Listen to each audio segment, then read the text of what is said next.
Hi hello నమస్తే welcome to Telugu one. This is Diveshree. Pawan Kalyan గత కొన్ని సంవత్సరాలు రాజకీయంగా చేస్తున్న కృషికి తగిన ఫలితం లభించిన విషయం తెలిసిందే. ఎన్నికల్లో ఘన విజయం సాధించి అసెంబ్లీలోకి అడుగులు వేస్తున్న నేపథ్యంలో ప్రమాణ స్వీకార కార్యక్రమం ఎంతో ఘనంగా జరిగింది. ఈ వేడుకకు మెగా ఫ్యామిలీ అంతా తరలి వెళ్లారు. మెగా కోడలు లావణ్య త్రిపాఠి మాత్రం ఇంటి పట్టునే ఉంది. దీనికి కారణం ఆమె కాలుకు గాయం. తన కుడికాలికి గాయమైందని కోలుకుంటున్నానని చెబుతూ ఓ ఫోటో కూడా షేర్ చేసింది. పవన్ విజయం సాధించిన తరువాత తన వాళ్లను కలుసుకునేందుకు మెగాస్టార్ నివాసానికి వచ్చినప్పుడు లావణ్య కాలికి ఎలాంటి కట్టు కనిపించలేదు. ఇప్పుడు చెబుతున్న గాయం షూటింగ్ సమయంలో అయిందా లేక ఇంట్లోనే ఏదైనా ప్రమాదం జరిగిందా అనేది తెలియలేదు.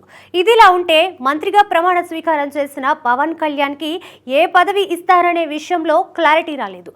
అయితే మంత్రులుగా ప్రమాణ స్వీకారం చేసిన వారందరికీ వారి అభిష్టం మేరకే పదవులు కేటాయిస్తానని ముఖ్యమంత్రి చంద్రబాబు నాయుడు చెప్పారని తెలుస్తోంది. అయితే పవన్ కళ్యాణ్ కు డిప్యూటీ సీఎం ఆఫర్ ఇచ్చారనే వార్త ప్రచారంలో ఉంది.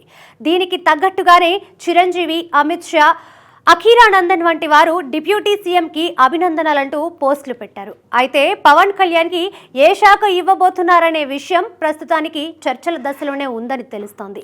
అయితే అధికారిక ప్రకటన వచ్చే వరకు ఈ విషయం సస్పెన్స్ లోనే ఉంటుంది.